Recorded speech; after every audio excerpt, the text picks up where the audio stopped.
Sorry, we don't listen to you. Thank you so much. You would think after doing a million of these that we can hear stuff, so let's start again. I said to be prompt on time, people may join us, but we're going to start now, just so that we stay on schedule. Can I check that you guys can just see these slides and nothing more? Or are you seeing notes on the right hand side?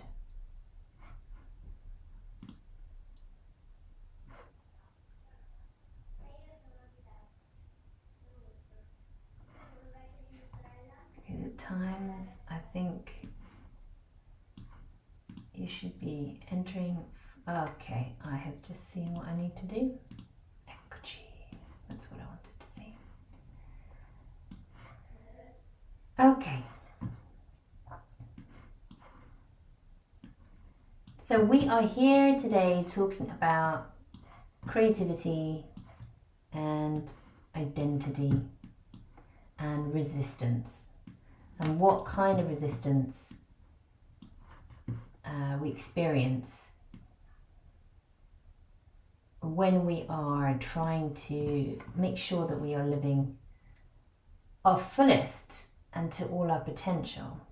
And so, welcome to Eurocultura Careers talk on creativity, identity, and resistance. I'm Ashleigh VILK. I am going to be presenting for 35-40 minutes, and then I'll be available for 15 to 10 minutes of questions afterwards if you are interested and want to have a chat. The presentation will be available for Eurocultura members, and for more information you can visit www.eurocultura.it. So let's start. So I say that I am in the business of future-proofing people. And what do I mean by that? Future-proofing for me is enabling people to be able to surf any of the waves that basically are challenges or moments in life that can bowl us over.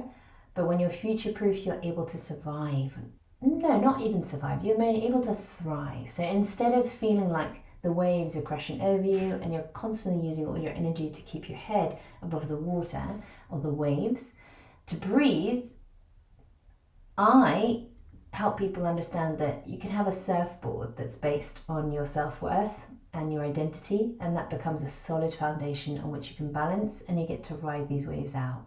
We can't stop them, we're all vulnerable, they're all going to happen, they're going to come, but we can be able to be resilient and surf them out, enjoying the process if we're able to create a really solid self-worth and professional identity. So I'm all about having intention in what you do and doing that through intuition, so listening to your gut yourself more. How many times do we say like, oh my god, I should have followed my gut with that decision?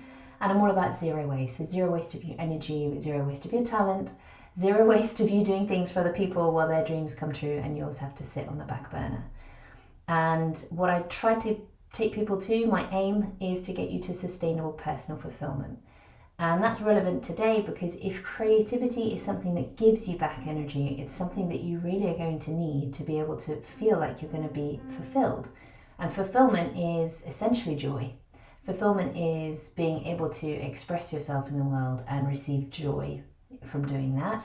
And the reason it needs to be sustainable is because no matter what waves come, no matter what waves or changes, geopolitical issues come up, you are able to make decisions that are aligned with who you know you are and what it is that you want to do. So from that ottica, I am teaching people ways of looking at their strengths and their values and how they can re-evaluate and communicate better who it is they want to be, and therefore create a lot more meaning and purpose in what they're doing. So with you guys, you're creatives. So is anyone going to say or share in the chat what they do as creatives? Have we got some graphic designers? Have we got some artists? Have we got teachers that teach creative subjects. Maybe you want to share so I can have a little bit of an idea of who is on the call. And while you write that in, I'll tell you I call myself a hybrid professional because I am an artist, a singer-songwriter, an educator, and a therapist or coach. And I have quit jobs where creativity wasn't valued despite innovation being the company's mission. So I know about the difficulties that we face as creatives when we feel a large part of who we are is struggling to really come forward as an element that's really, really fundamental for our identity. And it's just not sustainable if you are a creative to live without creativity. I don't know if you all agree with that. Maybe some thumbs up or hands up if you agree with that. So is anyone an artist or a creative on the call? And if so, and even if you're not, what do you think creativity is?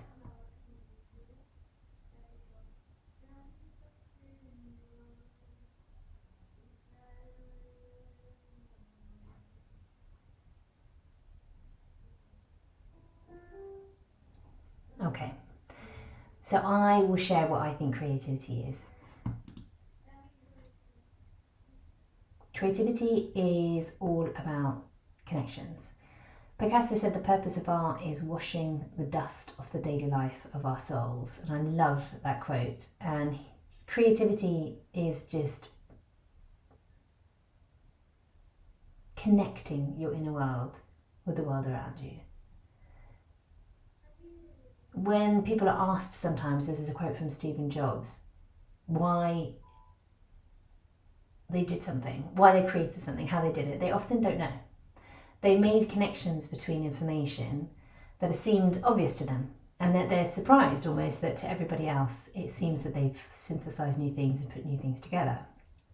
So creativity is very much more than just creating a piece of work or a piece of art. It's also what you do in your daily jobs. So some of you might work in companies, institutions, schools, and you see that your creativity comes through in the way you're able to connect what all the different departments are doing or the different deliverables that you have to meet the end result in a project or a task that you're doing as a group. And Paolo Mai said to leave your mind free creativity. There is a beautiful thing about creativity that's very much connected to our inner spirit and soul, yes, and I think it's one use of creativity, absolutely. And there you might be using it to connect to yourself, to your inner world. But it also can be used, obviously, to connect to the outer world. You're sharing your vision, sharing how you feel about the world by using your creativity in a particular way.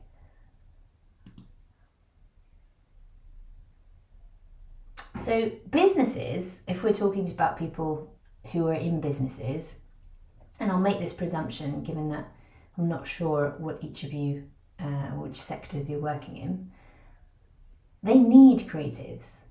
But you will need to be the person that clearly communicates your identity to them.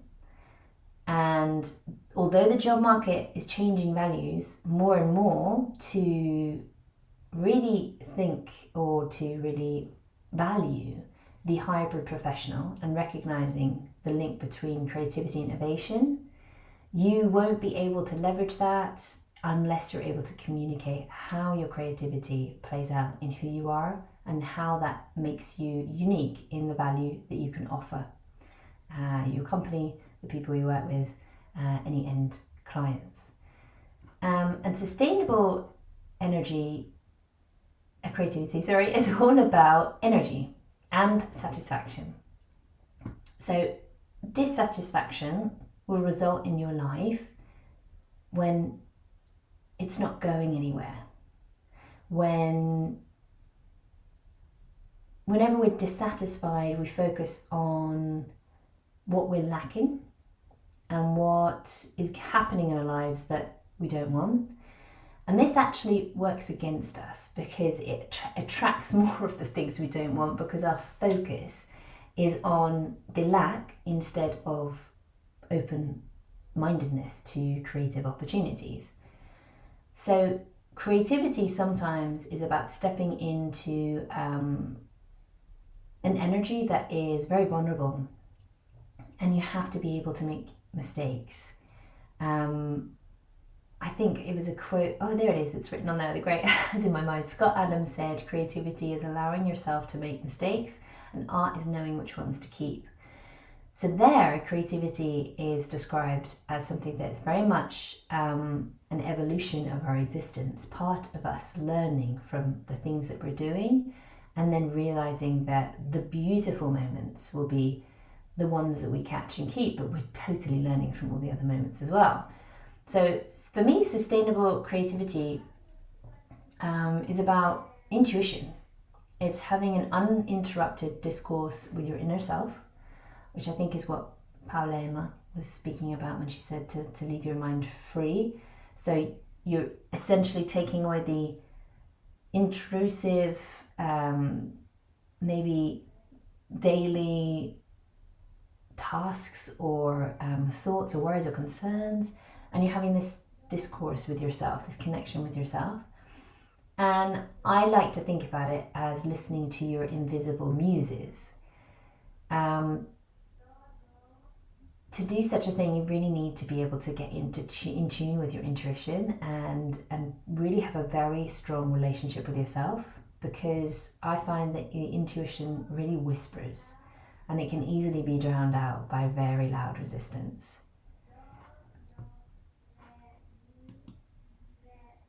And before we arrive to resistance, I just wanted to share this picture I saw literally the other day, so I added it in today to the presentation. Immaginare, in me mago agire, lascio agire il mago che c'è in me. So let the magician in me act. And I think this is really a nice kind of metaphor for what I'm saying when I'm speaking about invisible messages from within. So this resistance, we need to recognize and then eliminate resistance to creativity. Resistance takes up way more energy. I don't know if this metaphor will help you visualize what I'm talking about, but if a door is a push door and you attempt to open the door closest to the hinge where it pivots, it's harder. There's so much more resistance to open the door. It's so much more easy to push a door open from the other side. And I think resistance is often us taking the hardest route. And so we are making our lives a little bit more difficult, especially if we're trying to follow creatively. Creative resistance is very invisible, but its effects are very real. So we'll share in the next slide some of the things that are resistance that I'm sure everybody will be familiar with. But essentially, it aims to keep you from doing your work. And while it may seem to come from outside of you, it is really self-generated and self-perpetuated. It's a force of nature, and I say it's also a liar, because it's fueled by fear, and that is how you distinguish it from intuition.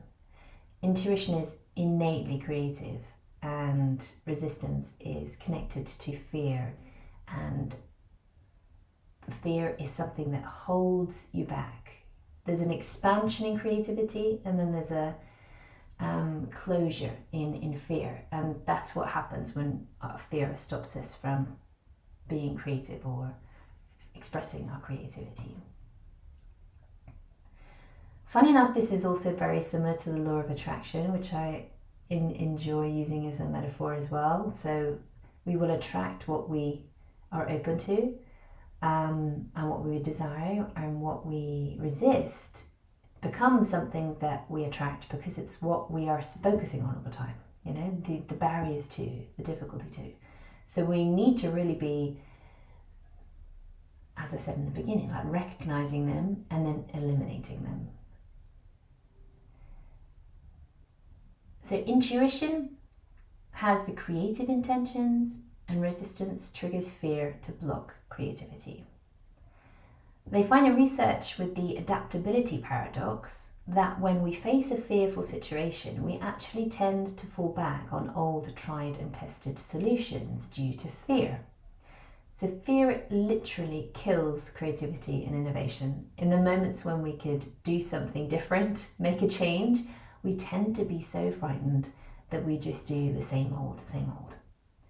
And that's interesting because if we think about our environment, if we think about the world we've lived in as an kind of ecosystem that we're existing in, and potentially also as waves, the waves that we must ride, it's been a terribly fearful place. It's been a really fearful surrounding for us to be in. So innovation has been a kind of a radical response to what we've been facing, and fear has made us sitting back a little bit more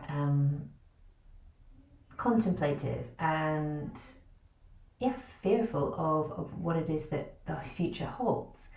However, lots of people, another talk I do is about hybrid professionals and professional identity, and the research I did there told me that lots of people though in this moment in time were reevaluating and reassessing their work.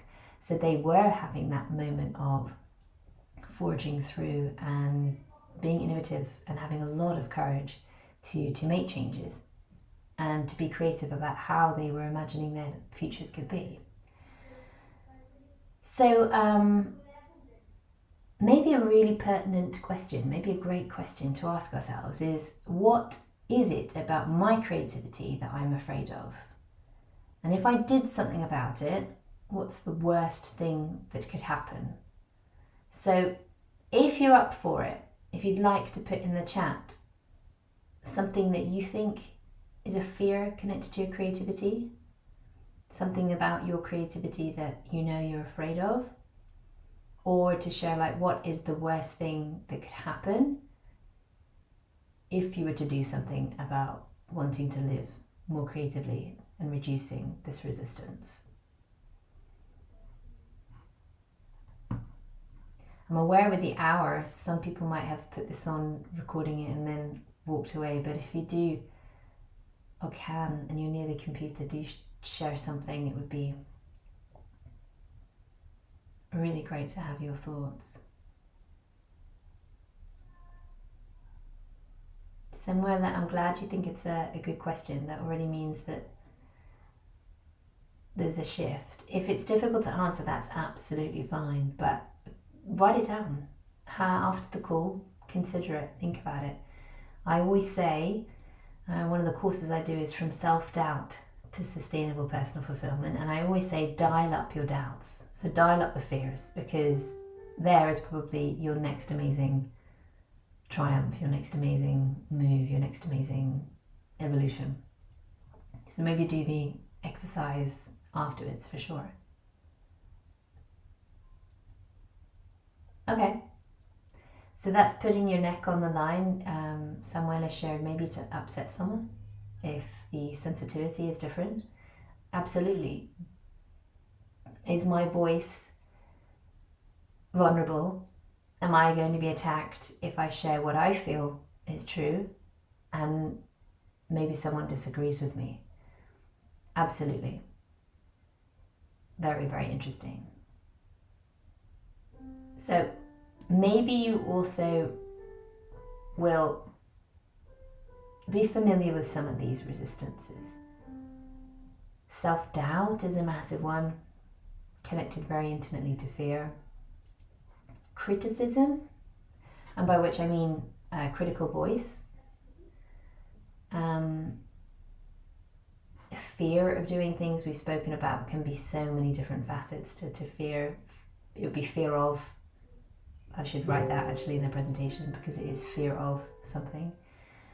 Procrastination is a great resistance. Procrastination is artful in trying to get us to not do what we need to do or what we want to do. And then what I think is the most interesting and potentially at times the biggest doubt or biggest freno, I want to say in Italian, the biggest thing that holds us back is success. You know, what would your world be like, and what would it look like if you succeeded in changing your life and integrating more creativity? What would change? Who might you lose along the way potentially, or how would you be different? But at the same time, we must ask ourselves, what happens if my next big birthday comes and I'm in the same place? How would you feel? And if that is a regretful feeling, if that is nothing but joy or feeling satisfied or fulfilled, potentially you want to be looking at reducing and eliminating any resistance to you living the creative life that you would like. And to share, I think on this idea, I'll share a story with you on this idea of like putting yourself out there and being vulnerable that I think you know, has come up and cropped up in what we're talking about. I had a video come out, a music video come out in 2021. I've been writing songs for a while and finally created this video, and I've been working on my self-worth and eliminating my resistances to do it, right? A nearly 40-year-old singer-songwriter finally doing a music video. And I found out after I left my last place of work through an ex-colleague that one of the managers brought the video up on his computer and mocked me in front of everyone in the room. And he had been someone who told me to my face he thought that my singing was great, that what I was doing was fabulous. So that's really disappointing. So not only was I exposed, but I also exposed the fake nature of a working relationship with this person. So that completely broke because I did my creativity and expressed it in the most public form, you know, putting it up on YouTube and publicizing it. But I would do it again, and it's interesting because you learn more about the relationships that you have as well, because when you're being 100% authentically yourself and you feel very confident in that, and you're working from self-worth and not self-esteem, which, to quickly tell you the distinction that we work off at the Self-Worth Academy, where I am head of education, is that self-esteem is based on what other people think of me, or on performances, or on feedback on how I've done. So it's constantly in the balance. It needs proving, it needs evidence before I can feel good about myself. Whereas self-worth is just this value of myself that I hold to be true, that is not dependent on performance and not dependent on any external information or opinions. So it's so much easier for me to bounce back from things if I make mistakes, because one's self-worth is valuing oneself and being your own best friend and having a very deep relationship with yourself. All of which, by the way, makes this really much easier as well. So at the crux of it, really having strong self-worth and releasing these doubts, the fear of criticism, is all partly what can be work up to managing to really embody your creative identity. So this is what I was talking about with Dial Up the Doubts. Creative resistance is really a very good compass, actually, for pointing the way to what truly matters to you. In fact, the more you resist, the more you're probably thinking about doing something that you're meant to be doing. And I like the idea that real artists face fear and then create anyway, and only counterfeit artists say they create without fear. I think that's pretty true. That's a quote from a book called The War of Art, which I can send you guys as a link as well if you're interested in reading it. the more important a call or action is to our soul's evolution, the more resistance we will feel towards pursuing it. So if we were to dial up our doubts and say, right, this is a really interesting indicator of what I want to do and where I should be putting my attention and maybe what I should be becoming, then maybe we can also change those doubts into desires. So I am fearful of talking in front of people. When I'm doing a speech or a talk, I feel really exposed. I feel like people are judging me. Well, that doubt, the desire is that I want to be easily expressing and communicating my messages to people, and I want to connect. Amazing. So how about we change the doubt into a desire? That's what I want to do. Okay, great. So where do we go from here? Well, I've got to probably work on feeling confident in front of people. I maybe have to practice. I'm going to have to start writing some speeches, doing it in the mirror, constantly giving myself some really good encouragement and resisting the resistance. So dialing up doubts and changing them into desires is one of the key things I get people to do with me, and it's an amazing way to have a what I call holy shift moment where you suddenly realize, holy shit, I've been putting myself in this position and I can just flip the compass, read it differently. So I really do. Let's ask you actually. I mean, I really do hope that this message arrives at you guys, and maybe you want to put in the chat, is there something, a really important call that that you feel you want to do that truly matters to you, so that your next big break comes? And then Sylvia, while maybe you're writing, if you want to share any resistance that could be your next big thing that you want to do. Changing doubts into desires. Your doubt is oriented towards what it is that you're avoiding. So I am fearful of speaking in front of people, for being judged, for being laughed at. Really, that list could be subjective, being any of these things. So what is it that is a desire? Well, because I'm fearful of doing this, the only reason I fear it is because I really want to be able to communicate and express and connect with people through talking to them, through giving speeches. I want to stand probably on a stage and feel confident and focus on the content of what I'm saying and not on myself and how I'm feeling and people looking at me. So the doubt is changed into the desire. Did that answer your question, Sylvia?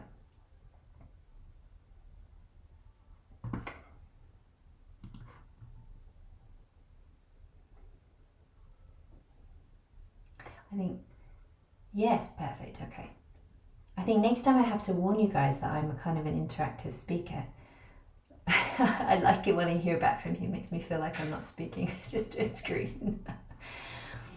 Okay, so maybe when you get off this call as well, you want to start thinking about where your big resistance is, and see what your life could mean if you started actually doing something towards that or doing that. And just another quote that I like is that the purpose of art actually is, in many cases, to make you feel quite uncomfortable, or at least to go to that place that's really already of discomfort inside you and tap into that. Exactly what we've just been expressing. Anyone who feels like, oh yeah, okay, I understand that, I've got one of those places I could go to, I've got something I can tap on. I really hope after this talk you've got the courage to say, right, okay, I'm going to go there. So as I said before, identity and self-worth, recognizing your strengths and values, will be fundamental for you being able to step into this space and be your creative self really confidently. Because you're talking about stepping into a state of being where you are no longer needing people's approval. You no longer care what people think. You are doing things because you want to share things. You're focused on the content and not on yourself. You're focused on how useful your creativity can be rather than proving that you can do something.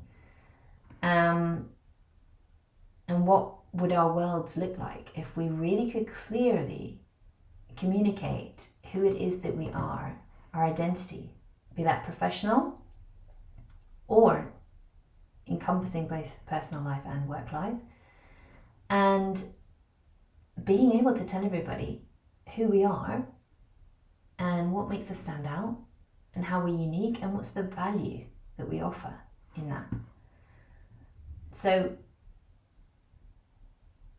it starts to be more about the work or art than you, which is really important. And when you're able to connect at your best and almost authentically, because you can be focused on the connection rather than worrying about yourself.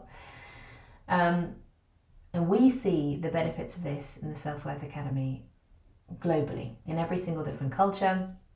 And the work can be really profound to help people have key benefits, more energy, more courage, as we've spoken about, really less wasted talent, which is, as I said at the beginning of this talk, one of my things I'm very passionate about. Less wasted talent, people. I don't want to waste anyone's talent. It would be a shame to be on this planet and not share something wonderful that only you uniquely are able to express or create. And create just a new sense of resilience, which allows you to be playful, is what's coming to me. Playful with stepping into doing something new and something fun. Something that gives you real satisfaction and where you feel like you're using some real innate gifts and talents that only you have.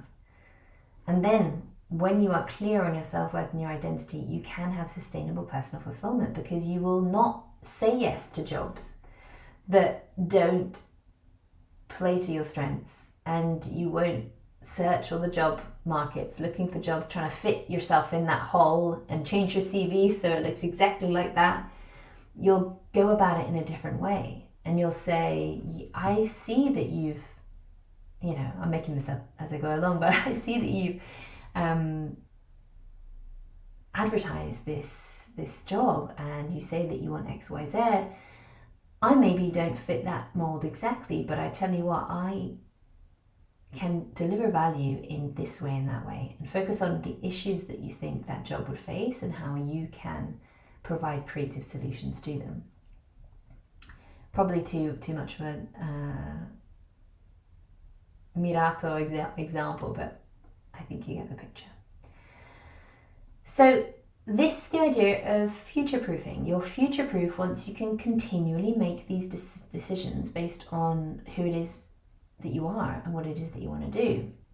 I worked in several countries, but I have seen in Italy, and maybe you guys are in different countries as well, that a lot of people in successful organizations enter in one position, and then the next year they've got a different title, and then the next year they have a different title, and then it keeps going. And what's essentially happening is, yes, they're filling the gaps that the organization has, but they're not actually really fulfilling their own need. And they often have seemed to me to be personalities and characters who are very much all about proving themselves and very much struggle to say no.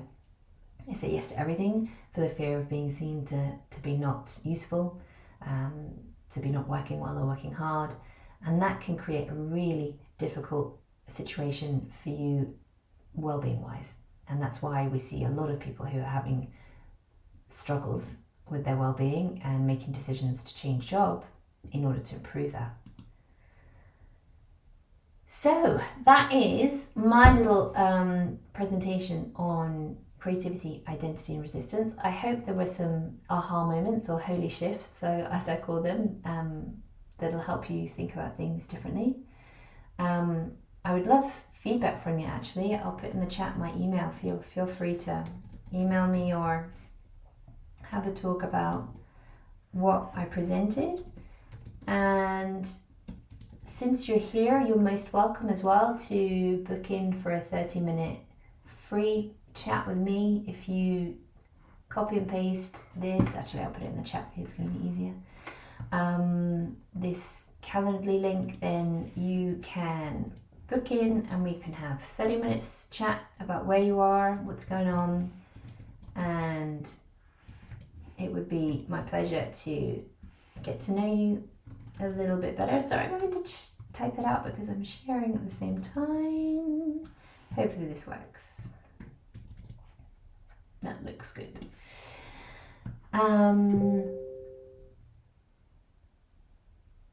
Yes. And then this is a course that I've started that I spoke about a couple of times, from self-doubt to sustainable personal fulfillment. We started this a few weeks ago, and we will be doing another cycle later on. Essentially, it's the beginnings of kind of developing your personal identity, raising your intuitive awareness, really communicating your value and your confidence, and looking at the current status of your work and how you can future-proof it. So if anyone's interested in that, just email me, let me know. I can send you more information. If you want to be involved in the second cycle, I would be more than happy to have you with me. So any questions from anyone?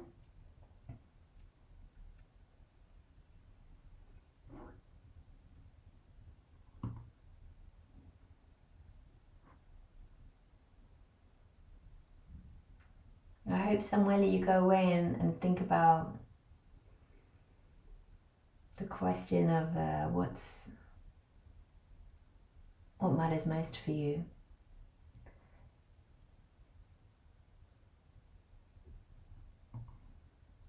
No worries. Thank you, Samuel. Well, if there are questions... Oh, hello, Sylvia. Hi. Hi, how are you? I really loved what you told us, especially about your personal experience when you decided to quit with your friends or so-called friend. Could you please repeat us the concept of self-worth, which is not dependent on our performances? Absolutely, with pleasure. So, what I will do is I'm going to, close this chat that's in the way.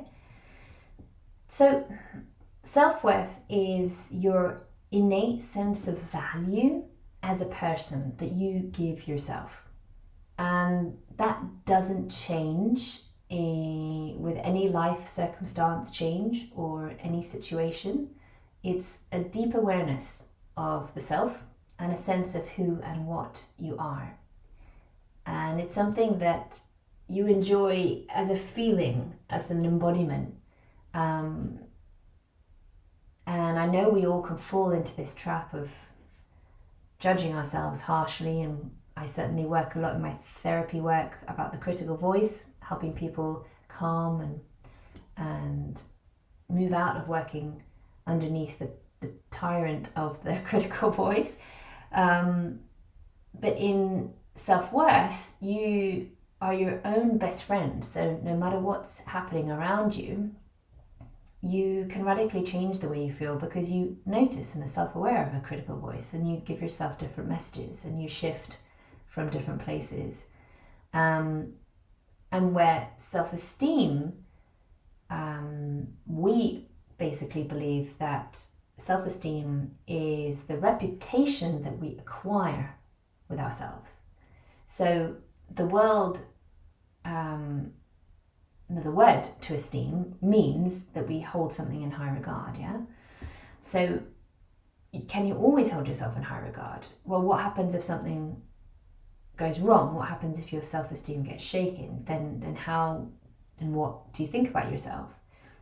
So in order to validate your self-esteem, you really need tangible results all the time and measurable successes. And that means you're constantly judging your behavior and performance. And most of us also compare ourselves to other people, and that will heighten this critical voice. And you therefore don't have the self-worth to be able to bring yourself back out of the judgment or the spiraling circle of critical voice. So in self-esteem, it really depends how you measure up, and those standards that we give ourselves will be subjective for everybody, but it's very much often an outside dependent outcome. So my boss hasn't told me well done today. Oh my God, did I do a good job? That's self-esteem. Self-worth would be, oh, I've done a good job and my boss must be so busy. He didn't manage to say anything about it. Okay, well, I'll ask him if he was happy with the work, or I'll leave it because I know I did a good job. So self-worth can help you assess situations from a much deeper and kinder and compassionate place, whereas self-esteem, it's like a tyrant. It needs feeding, it needs satisfying, and so it can be energy sucking if you're working always in self-esteem. And this is actually the way that we're brought up. This is the education system, the constant self-assessment, constant evaluations. This is what is the norm for us, and as humans we are habitual and we do habits, and habitually react to things, rather is a better way of saying it. So maybe try and notice, Sylvia, try and notice, especially on LinkedIn, if you can see when someone's working from self-esteem or self-worth. A lot of people would be talking about themselves, and it's an I story, and I've done this and I am doing this. Whereas self-worth comes from, I don't need to speak about myself. I can talk about the issues people are facing and what my approach would be to that. And so issues first thing you think about, approach is the second thing, and only the third thing is like, oh, and who's saying this? Oh, it's Ashleigh, you know. So it's really an interesting potential way of operating, and it can be life-changing, really life-changing, because suddenly you are not held hostage to your self-esteem. Did that answer your question? Sorry, it's a very long one. Yes, thank you. Has anyone else got any questions? I mean, feel free to unmute. I might stop recording and then